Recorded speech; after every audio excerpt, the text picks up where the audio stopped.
Flower లో fire సర్కార్పై నేతల wild fire మాది పోరుబాట తీస్తాం ప్రభుత్వ తాట అని అంటుంది తెలంగాణ బీజేపీ. అధికార కాంగ్రెస్ వైఫల్యాలే టార్గెట్ గా బీజేపీ తన పోరాట పంతాను మార్చేసింది.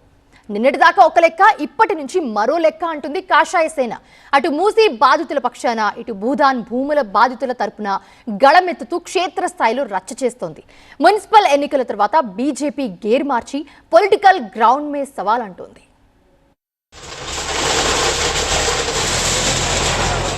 తెలంగాణలో ఇప్పుడు ఎక్కడ చూసినా బుల్డోజర్లు గడ్డపారాల చప్పుళ్లే వినిపిస్తున్నాయి. ఇకపై ఇది రిపీట్ అయితే ఊరుకునేది లేదంటూ పోరుబాట పట్టింది తెలంగాణ బీజేపీ. మూసీ పరివాహక ప్రాంతాల్లో పేదలేళ్ల కూల్చివేతలకు నిరసనగా రాష్ట్ర ప్రభుత్వంపై బీజేపీ తీవ్ర స్థాయిలో విరుచుకుపడుతుంది. పార్టీ రాష్ట్ర అధ్యక్షులు రామచంద్రరావు స్వయంగా రంగంలోకి దిగి మూసీ గోసా బీసీ భరోసా పేరుతో బాధితులకు అండగా నిలుస్తామంటూ ఆయా ప్రాంతాల్లో పర్యటించి హామీ ఇచ్చారు.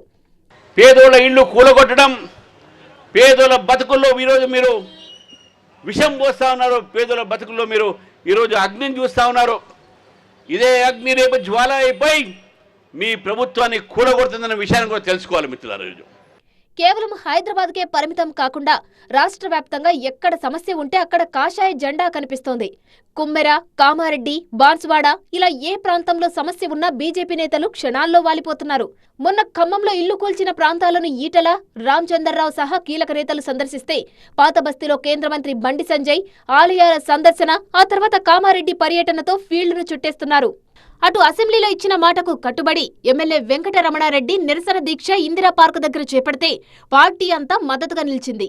ఉద్యోగుల బెనిఫిట్స్, ఉపాధ్యాయులకు రావాల్సిన పెండింగ్ ఎలవెన్సుల విషయంలో ప్రభుత్వ నిర్లక్ష్యాన్ని ఎండగట్టింది. నమ్మించి ఓట్లు వేయించుకుని ఇప్పుడు ఉద్యోగులను రోడ్డున పడేస్తారా అంటూ రామచంద్రరావు నిలదీశారు. కాంగ్రెస్ ప్రభుత్వం వచ్చినప్పటి నుంచే మొత్తం అవినీతి పెరుగుతా ఉన్నది. ఎక్కడ చూసినా కమిషన్ల వ్యాపారం నడుస్తా ఉన్నది. 40% కమిషన్ ఉన్న ఈ కాంగ్రెస్ ప్రభుత్వం ఈరోజు ఎందుకు ప్రభుత్వ ఉద్యోగస్తుల మీద ఈ రకమైన వైఖరి తీసుకున్నారు? వాళ్ళు దలుచుకుంటే ప్రభుత్వ ఉద్యోగస్తులు తలుచుకుంటే రేపు మీ ప్రభుత్వం ఒక్క రోజు కూడా నడవదనే విషయాన్ని కూడా గుర్తుపెట్టుకోవాలి మిత్రులారా. ప్రభుత్వ వైఫల్యాలను ఎండగట్టడంలో బీజేపీ వెనకడుగు వేయదని, కేడర్లో కొత్త ఉత్సాహాన్ని నింపుతూ ప్రజా సమస్యలపై సమరశంఖం పూరిస్తామని హెచ్చరిస్తున్నారు బీజేపీ నేతలు. వాళ్ళు చౌరస్తాల మీద, రోడ్ల మీద ధర్నాలు చేసుకుంటూ ధర్నా చౌకల చుట్టూ తిరగాల్సినటువంటి కర్మ ఈ ప్రభుత్వంలోనే ఉంది. ఇటువంటి ప్రభుత్వం ఇంకొకసారి ఏ ప్రజలకు అవసరం లేదు. ఇంకొకసారి ఇటువంటి ప్రభుత్వాన్ని తీసుకురావడం అన్నంత తప్పు పని ఇంకొకటి లేదు అనేది ప్రజలందరూ కూడా ఆలోచించుస్తున్నటువంటి సందర్భం. ఈ 16వ తారీఖు నుంచి 30వ తారీఖు వరకు ఉన్న అసెంబ్లీలో ఖచ్చితంగా మీ డబ్బులది ఫైనల్ అయ్యే వరకు మేము ఎవ్వరం కూడా విశ్రాంతి తీసుకోము. అందులో ఊరుకునే ప్రసక్తే లేదు. మున్సిపల్ ఎన్నికల ఫలితాల తర్వాత బీజేపీ ఫుల్ ఫామ్ లోకి వచ్చింది. పేదల ఇళ్లను కూల్చడమే లక్ష్యంగా పెట్టుకున్న ఈ సర్కార్ను గద్దె దించే వరకు విశ్రమించబోమని బీజేపీ శ్రేణులు హెచ్చరిస్తున్నాయి. రాబోయే రోజుల్లో ప్రతి పల్లెలో, ప్రతి వార్డులో ప్రజా సమస్యలపై పోరాటాలను మరింత ఉధృతం చేసేలా కార్యాచరణ సిద్ధం చేసుకుంది కమలం పార్టీ.